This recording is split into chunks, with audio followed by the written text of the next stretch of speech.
नमस्कार साथियों, मैं उमेश कुमार आप सभी का एक बार फिर से हमारे इस द्रोणा पीसीएस के यूट्यूब प्लेटफॉर्म पर स्वागत करता हूं।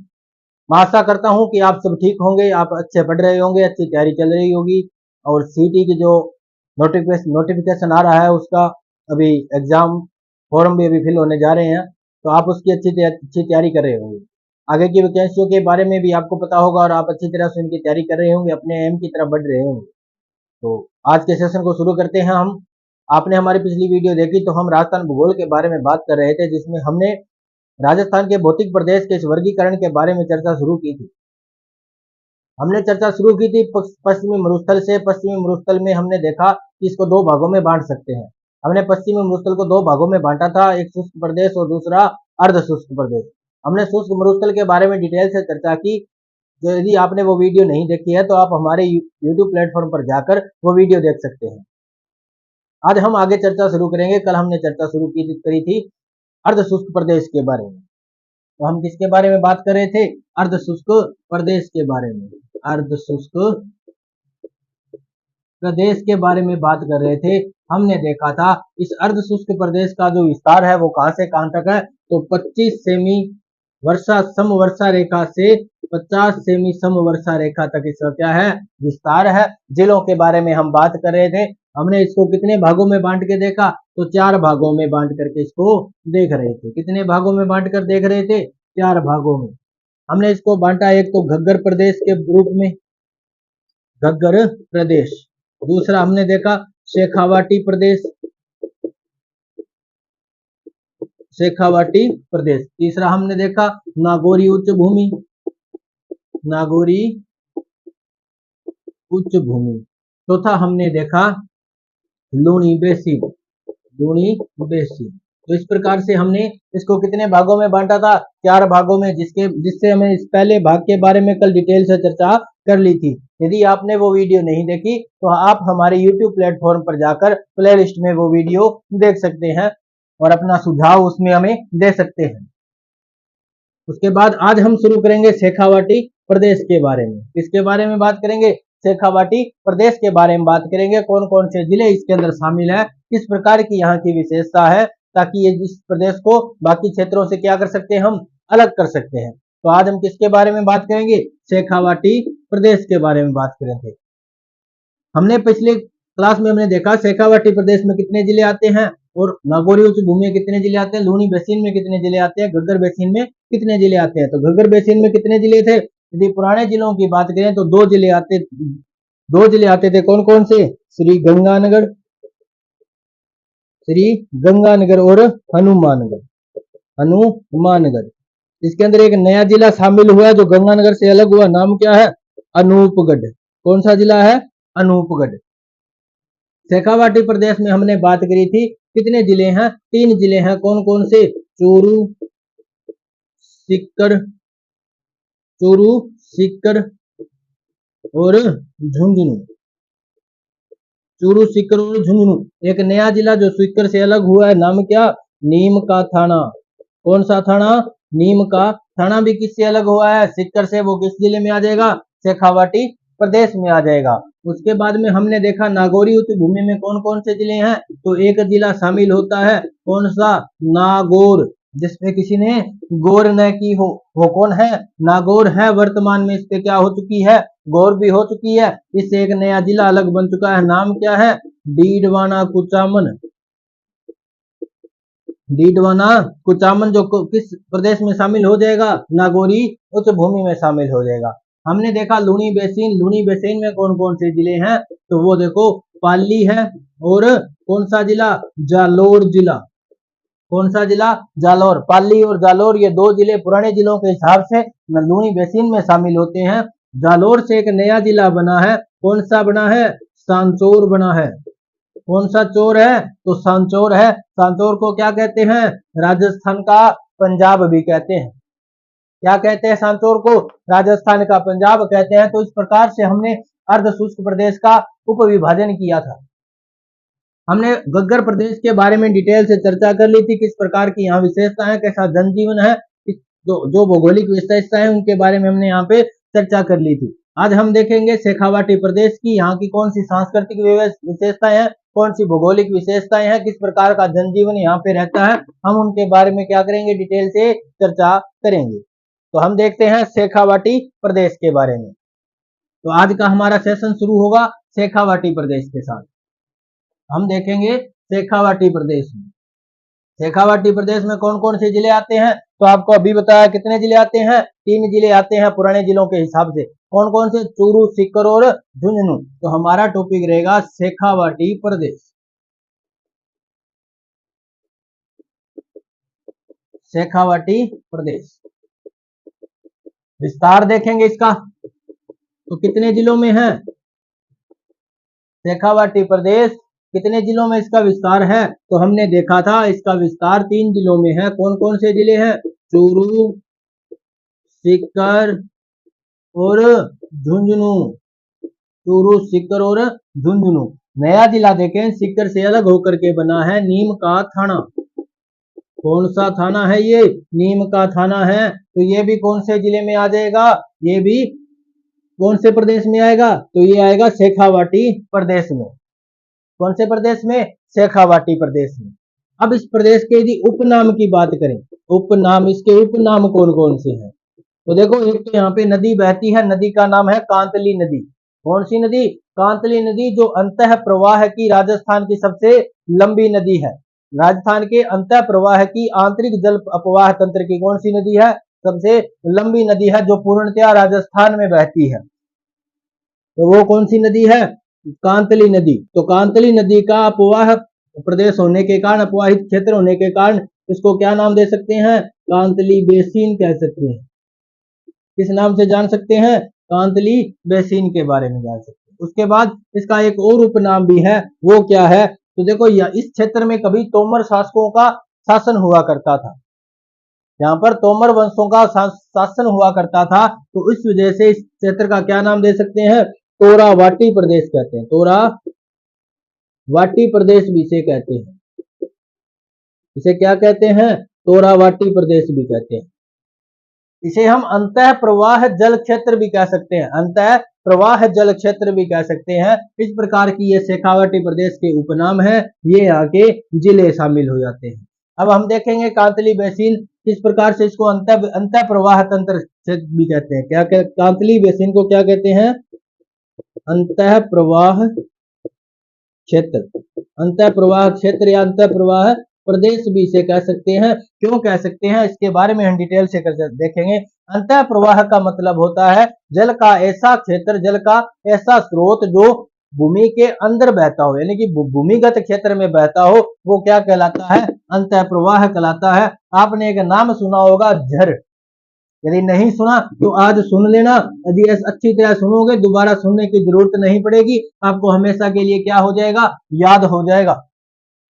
आज सुन लेना, अच्छी तरह सुन लेना, दोबारा कभी सुनने की जरूरत नहीं पड़ेगी, दोबारा इसके बारे में डिटेल से चर्चा करने की जरूरत नहीं पड़ेगी, आपको एक बार में याद हो जाएगी। क्या नाम लेते हैं, अंतः प्रवाह, अंतः प्रवाह। बाकी हम इसके बारे में जब हम नदियां पढ़ेंगे, अपवाह तंत्र पढ़ेंगे, उसमें भी देखेंगे।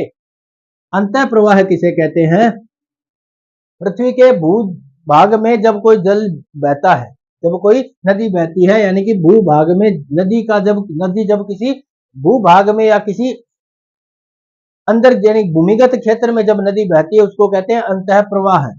तो भूमिगत बहने वाली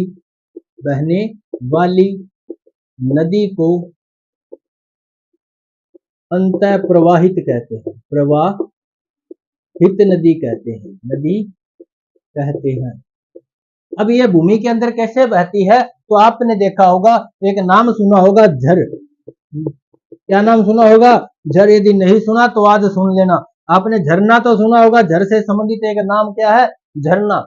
झरना नाम आपने सुना होगा। तो क्या होता है, जैसे ये कोई पहाड़ है, यहाँ पे जब बरसात हुई, नदियां आ रही है, हो सकता है यहाँ पे क्या बन जाए, एक झरना बन जाए। क्या बन जाए, झरना। ये तो क्या है, झरना। ये क्या है, तो पहाड़ है। पहाड़ से झरना जब बहेगा तो क्या होगा, ये जो झरना जिस जगह पर ये गिरता है, जिस जगह ये गिरता है, उसके बाद ये क्या, जब आगे बहने लगता है, तो यहाँ की जो इसके साथ चट्टानी टुकड़े जो कट जाते हैं, जो पत्थर के टुकड़े, चट्टान के टुकड़े जो टूट जाते हैं, जो इसके आसपास बिखर जाते हैं, पानी के बहाव के कारण, पानी के जब नीचे गिरता है, पानी की गति के कारण, पानी के तेज बहाव के कारण, पानी के चोट के कारण वो गिर जाते हैं, टूट जाते हैं। वो जब इस पानी के साथ आगे बहने लगते हैं तो बड़े टुकड़े इसके पास में जमा हो जाते हैं। कुछ दूर तक ऐसा होता है, ये पानी के, ये जो जल है वो ऐसा अपने ऊपर दिखाई नहीं देता, इसी कहाँ पे बहने लगता है, इसी के नीचे, जमीन के नीचे, इसके नीचे बहने लग जाता है, जिससे आपने नाम सुना होगा भाबर पट्टी।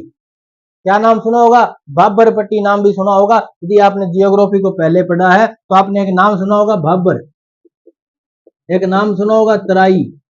ये क्षेत्र आपने यदि देख पढ़े हैं तो ठीक है, नहीं तो अपने इंडिया जियोग्राफी की क्लास में हम इसको देखेंगे कि भाबर क्या होता है, तराई क्या होता है। तो भाबर की तरह ही ये होता है, झर भी इसी प्रकार। ये जो नदी है ये क्या होती है, इसके बाद ऐसे लगती है जैसे भूमिगत अंदर बहने लग जाती है, भूमि के अंदर बहने लग जाती है, इन पत्थरों के बीच में से बहने लग जाती है। ऊपर ये नदी गायब सी दिखती है, ऐसा लगता है यहाँ पे कोई नदी नहीं बह रही, लेकिन वो नदी बह रही होती है, इस पानी, इस भूमि के तल के नीचे बह रही होती है। इसीलिए इसको क्या कहते हैं, झर कहते हैं। क्या कहते हैं? इसे झर कहते हैं। तो जहां पर इस प्रकार की व्यवस्था होती है वो अंतः प्रवाहित क्षेत्र होता है। क्या होता है? अंतः प्रवाहित होता है। जो कांतली नदी है वो भी कुछ इसी प्रकार से बहती है, इसीलिए उसको क्या कहते हैं, अंतः प्रवाह तंत्र की नदी। क्या कहते हैं? अंतः प्रवाह तंत्र की नदी है, जो पूर्णतया राजस्थान में बहने वाली सबसे लंबी नदी है। जो पूर्णतया राजस्थान में बहने वाली अंतः प्रवाह की सबसे लंबी नदी है। एक होता है आंतरिक अपवाह तंत्र।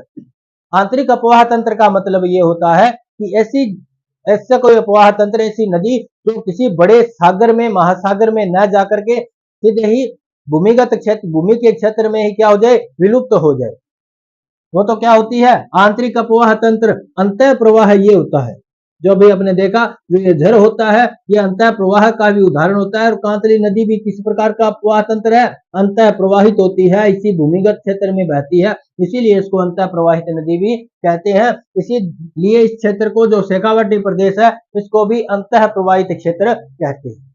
आगे बात समझ में, अब बढ़ते हैं आगे।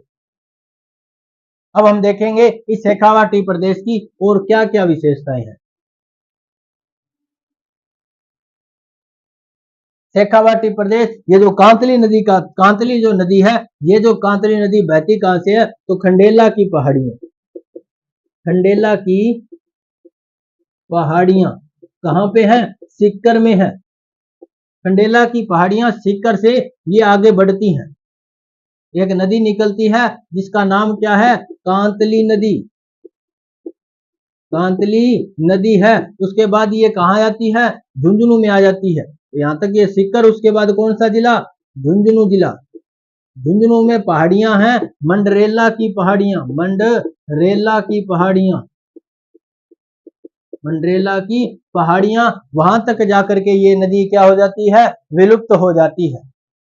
मंडरेला की पहाड़ियां, झुंझुनू में ये नदी क्या हो जाती है, विलुप्त हो जाती है। इस बीच, इसके बीच का जो क्षेत्र है वो कांतली नदी का अपवाहित क्षेत्र है, इसीलिए इस क्षेत्र को क्या कहते हैं, कांतली बेसिन कहते हैं।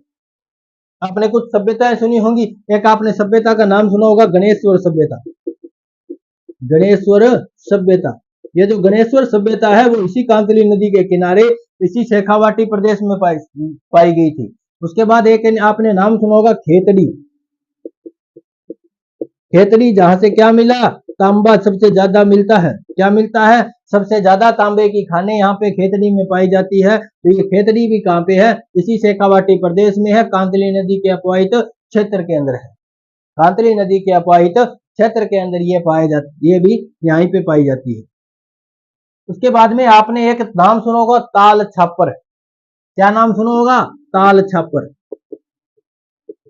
ताल छापर, ये ताल छापर कहाँ पे है, चूरू में है, शेखावाटी प्रदेश के अंदर है। ताल छापर क्या है, तो ताल छापर एक वन्य जीव अभ्यारण्य भी है।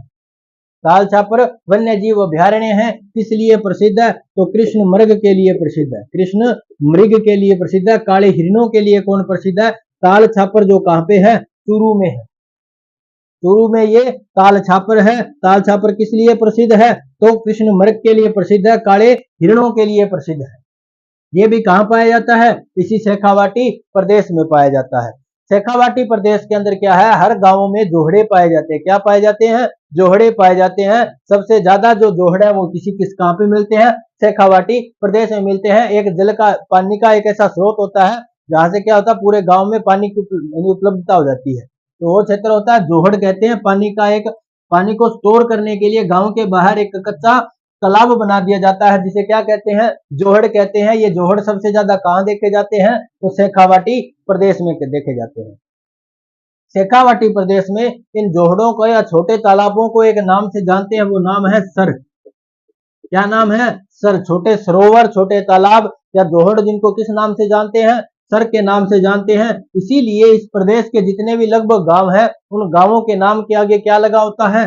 सर लगा होता है। जैसे आपने नाम सुना होगा सरदार सर, सालासर, नौरंगदेसर, पर्वत सर। तो इस प्रकार के जो नाम है ये सभी कहाँ मिलते हैं? लगभग कहाँ मिलते हैं? शेखावाटी प्रदेश में मिलते हैं। तो यहाँ गांव में जो गांव के नाम होते हैं उनके बाद में क्या लगता है? सर लगता है। क्या लगता है? सर लगता है। तो ये जो सर ये ज्यादा कहाँ देखे जाते हैं? शेखावाटी प्रदेश में देखा जाते हैं। सर क्या है? तो जोहड़े या जो तालाब या सरोवर, छोटे तालाब होते हैं, उनको क्या कहते हैं? वहां पे सर कहते हैं। इसीलिए वहां का जो गांव है उनके गांवों के नाम के लास्ट में हमें क्या दिखाई देता है? सर दिखाई देता है। इसी प्रकार से आपने एक नाम होगा सालासर। क्या नाम? सालासर। सालासर क्यों प्रसिद्ध है? सालासर में हनुमान जी का मंदिर है। हनुमान जी का मंदिर है। बालाजी महाराज का क्या है? मंदिर है। बोलो बालाजी महाराज की जय। तो बालाजी महाराज का मंदिर भी कहाँ पे है? सालासर में है। बोला जाता है कि यहाँ बालाजी महाराज का क्या हुआ था? जन्म हुआ था। तो बालाजी महाराज की, हनुमान जी की जन्मस्थली कहाँ पे है? सालासर में है। इसीलिए वहां पे मंदिर है। हर साल चैत्र, अब चैत्र पूर्णिमा को यहाँ पे बड़ा मेला भी भरता है।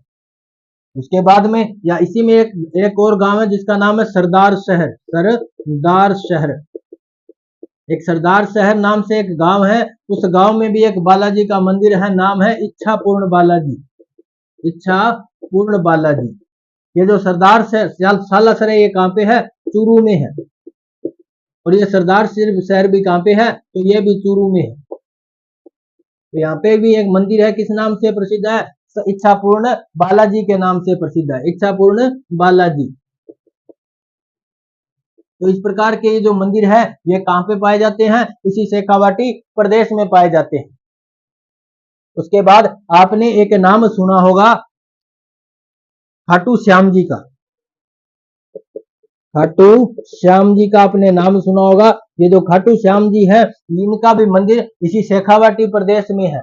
इसी शेखावाटी प्रदेश में है। सिक्कर का एक गांव है, गांव का नाम है खाटू। रिंगस के बाद एक गांव आता है खाटू। खाटू में किसका मंदिर है? खाटू श्याम जी का। राजस्थान में एक भव्य मंदिर बना हुआ है जहां हर साल बहुत से श्रद्धालु आते हैं। खाटू श्याम जी। खाटू श्याम जी का एक मंदिर और भी है। खाटू श्याम जी का सबसे जो बड़ा मंदिर राजस्थान में है वो खाटू गांव सीकर के अंदर है। और उसके बाद जो दूसरा सबसे बड़ा जो मंदिर है श्री गंगानगर जिले, जो अब यहाँ पे एक नया जिला बन चुका है, अनूपगढ़ जिला। अनूपगढ़ जिले का एक गांव है, गांव का नाम है 365 हेड। गांव का नाम क्या है? 365 हेड। तो 365 हेड में भी खाटू श्याम जी का एक मंदिर है। खाटू श्याम जी का एक मंदिर है जो राजस्थान के अंदर इस खाटू सीकर के बाद दूसरा खाटू श्याम जी का बड़ा मंदिर है। कहाँ पे है? 365 हेड। तो ये 365 हेड गांव का नाम है। 365 हेड क्यों पड़ा? इंदिरा गांधी नहर पे जो हेड बने हुए हैं, जो बुर्जें बनी हुई है, उन बुर्जों के आधार पर यहाँ के गांवों के नाम रखे जाते हैं। उसी प्रकार से 365 हेड नाम से भी गांव है जहाँ पे क्या पाया जाता है? खाटू श्याम जी का मंदिर है। खाटू श्याम जी का मंदिर है जो राजस्थान में खाटू गांव के बाद दूसरा बड़ा खाटू श्याम जी का मंदिर कहाँ पे? 365 में है। जो ये जो खाटू श्याम जी का मंदिर जो खाटू गांव सीकर के अंदर है वो शेखावाटी प्रदेश में स्थित मंदिर है। सालासर मंदिर भी कहाँ पे स्थित है? इसी शेखावाटी प्रदेश में स्थित है। तो ये तो बात हुई यहाँ की कुछ सांस्कृतिक विशेषता है। इसके बाद हम और यहाँ की सांस्कृतिक विशेषताओं के बारे में देखते हैं। तो इस प्रकार से आपने ये देखा। अब देखते हैं और शेखावाटी प्रदेश के बारे में। तो शेखावाटी प्रदेश में प्रचलित एक लोक नृत्य है जिसका नाम है कच्छी घोड़ी नृत्य। कौन सा नृत्य? कच्छी घोड़ी नृत्य। कच्ची घोड़ी नृत्य जो एक लकड़ी के द्वारा बनाई गई एक घोड़ी होती है, उसको उसको अपने कमर पर बांध करके कुछ लोग क्या करते हैं, नृत्य करते हैं, जो कहाँ पे प्रचलित है, इसी शेखावाटी प्रदेश में प्रचलित है। एक नृत्य और है जो इस क्षेत्र में प्रचलित है, नृत्य का नाम क्या है, चंग नृत्य। चंग या ढप नृत्य। चंग या ढप नृत्य भी कहाँ प्रसिद्ध है, इसी शेखावाटी प्रदेश में प्रसिद्ध है। होली के अवसर पर ये नृत्य किया जाता है, होली के अवसर पर ये नृत्य किया जाता है। तो इस प्रकार से हमने देखा शेखावाटी प्रदेश की कुछ सांस्कृतिक विशेषताएं, कुछ भौगोलिक विशेषताएं। तो शेखावाटी प्रदेश के अंदर ये जो एक उदयपुर वाटी नाम से गांव है, शेखावाटी प्रदेश के अंदर एक गांव है उदयपुर वाटी, उदयपुर वाटी। तो उदयपुर वाटी में क्या है, कुछ जो कांतली नदी के आसपास का कुछ क्षेत्र है जो हरा भरा क्षेत्र है। कैसा क्षेत्र है, तो कांतली नदी के आसपास का हरा भरा घास का मैदान, हरा भरा घास का मैदान पाया जाता है, जिसे किस नाम से जानते हैं, बीड़ के नाम से जानते हैं। किस नाम से जानते हैं, बीड़ के नाम से भी जानते हैं। ये बीड़ कहाँ का प्रसिद्ध है, शेखावाटी प्रदेश का प्रसिद्ध है। जो उदयपुर वाटी जो गांव है वो कहाँ पे है, झुंझुनू में। कहाँ पे है, तो झुंझुनू में है। तो प्रसिद्ध बीड़ भी कहाँ के हुए, झुंझुनू के हुए। राजस्थान में यदि प्रसिद्ध बीहड़ पूछे, क्या पूछे, यदि पूछे बीहड़, तो बीहड़ तो होते हैं चंबल नदी के किनारे। कौन सी नदी के किनारे, चंबल नदी के। यदि पूछे बीड़, तो बीड़ कौन सी नदी के किनारे, कांतली नदी के किनारे वाले क्षेत्र। चंबल नदी के किनारे उबड़ खाबड़ जो क्षेत्र है, जो बंजर क्षेत्र है, जहां खेती संभव नहीं है, मृदा अपरदन सबसे ज्यादा होता है, उस क्षेत्र को क्या कहते हैं, बीहड़ कहते हैं। लेकिन ये जो बीड़ है ये उसके बिल्कुल विपरीत है। ये तो कैसा क्षेत्र है, बंजर क्षेत्र है। ये कैसा क्षेत्र है, हरा भरा क्षेत्र है, हरा भरा घास का मैदान है, जो किस नाम से जाना जाता है, बीड़ के नाम से जाना जाता है। बीड़ कहाँ पे, उदयपुर वाटी के आसपास का क्षेत्र है, कांतली नदी के प्रवाहित क्षेत्र में आता है, झुंझुनू जिले में पाए जाते हैं। क्या पाया जाता है, झुंझुनू जिले में। राजस्थान में आपने देखा होगा एक मोर प्रजनन केंद्र भी बनाया जा रहा है, मयूर प्रजनन केंद्र जो बनाया जा रहा है, राजस्थान का एकमात्र प्रथम मयूर जो प्रजनन केंद्र है वो भी कहां बनाया जा रहा है, इसी उदयपुर वाटी में। इसी उदयपुर वाटी में बनाया जा रहा है प्रथम मयूर प्रजनन केंद्र, मयूर प्रजनन केंद्र। मयूर प्रजनन केंद्र भी कहां पर बनाया जा रहा है, इसी उदयपुर वाटी में बनाया जा रहा है। तो ये थी शेखावाटी प्रदेश की कुछ विशेषता जो आपको बताई। अब उसके बाद हम देखेंगे अपना जो नेक्स्ट जो भौगोलिक प्रदेश है उसके बारे में भी हम देखने वाले हैं। तो यह तो था शेखावाटी प्रदेश, आपने अच्छी तरह देख लिया होगा कौन कौन से जिले शामिल है, चूरू, सीकर, झुंझुनू, और नया जिला कौन सा आता है इसके अंदर, नीम का थाना आता है। इस प्रकार से वर्तमान में यदि पूछे तो कितने जिले, 4 जिले हैं। पुराने जिलों के हिसाब से कितने जिले हैं, 3 जिले हैं। तो यहाँ की अपने सांस्कृतिक विशेषता देखी, कुछ भौगोलिक विशेषताएं भी देखी। अब हम देखते हैं अगला भौगोलिक प्रदेश, जिसका नाम क्या होगा, तो नागौरी उच्च भूमि इसका नाम होगा। अब हम देखने वाले हैं इसी अर्ध शुष्क प्रदेश का तीसरा भौगोलिक क्षेत्र, जिसका नाम क्या है, नागौरी उच्च भूमि।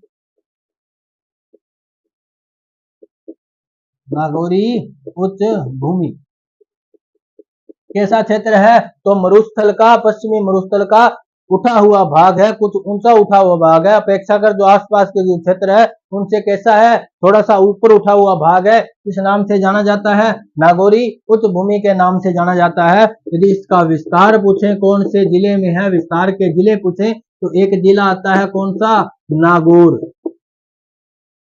कौन सा जिला आता है, नागौर जिला आता है। यदि वर्तमान में यदि जिले पूछे तो 2 जिले आएंगे, कौन सा आएगा, नागौर से अलग हुआ एक जिला डीडवाना कुचामन।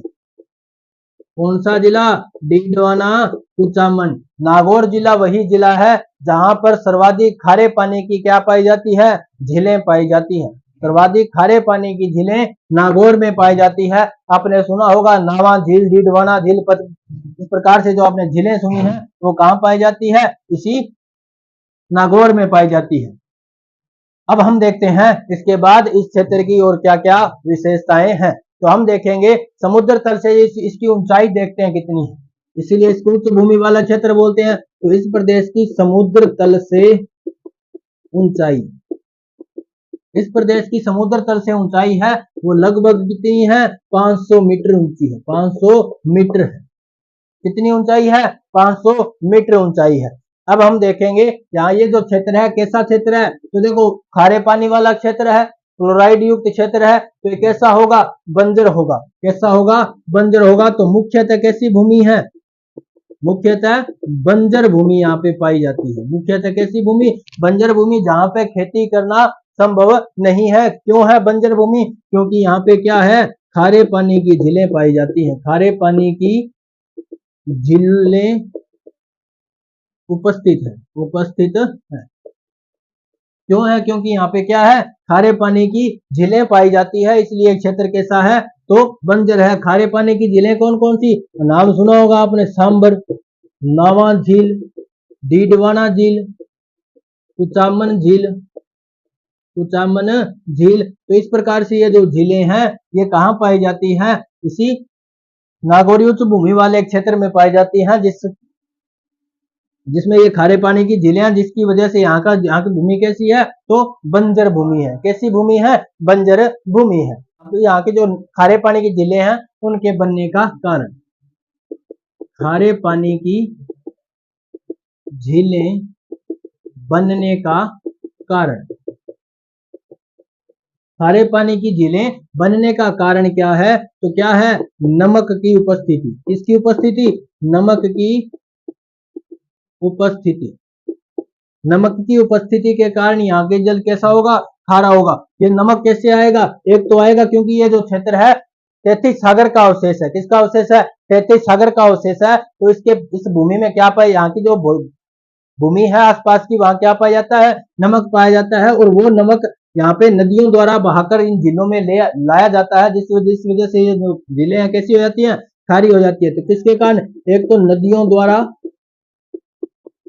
बहाकर लाया जाता है, लाया जाता है। दूसरा, यहाँ पे जो चट्टाने पाई जाती हैं वो माइका शिष्ट चट्टाने हैं। कैसी चट्टाने हैं, माइका शिष्ट चट्टाने हैं। उनसे भी क्या हो जाता है, यहाँ का जो नमक है, जो इसमें नमक की मात्रा उपस्थित हो जाती है। कैसे हो जाती है, नमक की मात्रा उपस्थित हो जाती है माइका शिष्ट चट्टानों से, माइका शिष्ट चट्टानों के द्वारा, के कारण। माइका शिष्ट चट्टानों से क्या होता है, देखो कुछ इस प्रकार से स्थिति बनती है। ये अपनी भूमि है और नीचे भूमि में कुछ नीचे क्या पाई जाती है, ये माइका शिष्ट चट्टानें पाई जाती है। अब होता क्या है, ये जो प्रदेश है इसमें क्या है, 33 सागर का अवशेष है। तो यहाँ इसमें भी क्या पाया जाएगा, कुछ नमक पाया जाएगा। क्या पाया जाएगा, कुछ नमक। अब जैसे ही सूर्य की किरणें इसमें पड़ेगी, क्या पड़ेगी, सूर्य की किरणें जब इसके अंदर आएगी तो ये क्या होगा, जैसे इसमें जल अंदर, उसके अंदर ऊपर देखो पानी है, तो ये पानी के साथ जल, ये सूर्य की किरणें अंदर गई तो इस चट्टानों से टकराकर ये वापस ऊपर आएंगी। क्या आएंगी, वापस ऊपर आएंगी। तो इस क्षेत्र के अंदर क्या होगी, तापमान बढ़ जाएगा, तापमान बढ़ेगा। तापमान बढ़ेगा तो ये जो नमक है, ये यहाँ के जो जल है उसके साथ में क्या करेगा, ऊपर आने लगेगा। क्या करेगा, ऊपर आने लगेगा। और ये जो नमक है इस जगह क्या हो जाएगा, इकट्ठा हो जाएगा, इस जगह इकट्ठा हो जाएगा। और ये भूमि ऊपर वाली जो भूमि कैसी हो जाएगी, खारी। ये जो नदियों, ये जो झीलों का जो पानी होगा वो भी कैसा हो जाएगा, खारा हो जाएगा। तो इस प्रकार की कुछ यहाँ की विशेषता होती है। इससे क्या हो जाता है, ये नमक, ये जो झीलें हैं इनका पानी कैसा हो जाता है, खारा हो जाता है। अब हम देखते हैं इसके बाद इसमें और कौन सी विशेषताएं पाई जाती है।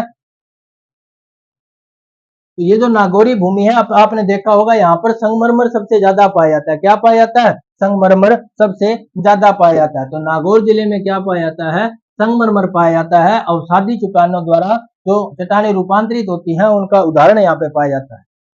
तो यहाँ पे और क्या पाया जाता है, संगमरमर, संगमरमर। संगमरमर जो पाया जाता है सबसे ज्यादा कहाँ पाया जाता है, नागौर के मकराना क्षेत्र में। मकराना क्षेत्र में क्या पाया जाता है, तो सफेद संगमरमर पाया जाता है। कैसा, सफेद संगमरमर, संगमरमर पाया जाता है। मकराना में क्या पाया जाता है? सफेद संगमरमर पाया जाता है। ये जो संगमरमर भी कौन से क्षेत्र में पाया जाता है? नागौरी उच्च भूमि में। तो हम कह सकते हैं नागौरी उच्च भूमि वाला जो क्षेत्र है, यहाँ पे कौन सी चट्टानें पाई जाती हैं? तो रूपांतरी चट्टानें पाई जाती है। रूपांतरित या कायांतरित चट्टानें, कायांतरित चट्टानें यहाँ पे पाई जाती है। उसके बाद इस क्षेत्र में और क्या पाया जाता है? इस क्षेत्र में एक फ्लोराइड युक्त जल पट्टी पाई जाती है। क्या पाई जाती है? फ्लोराइड युक्त जल पट्टी पाई जाती है।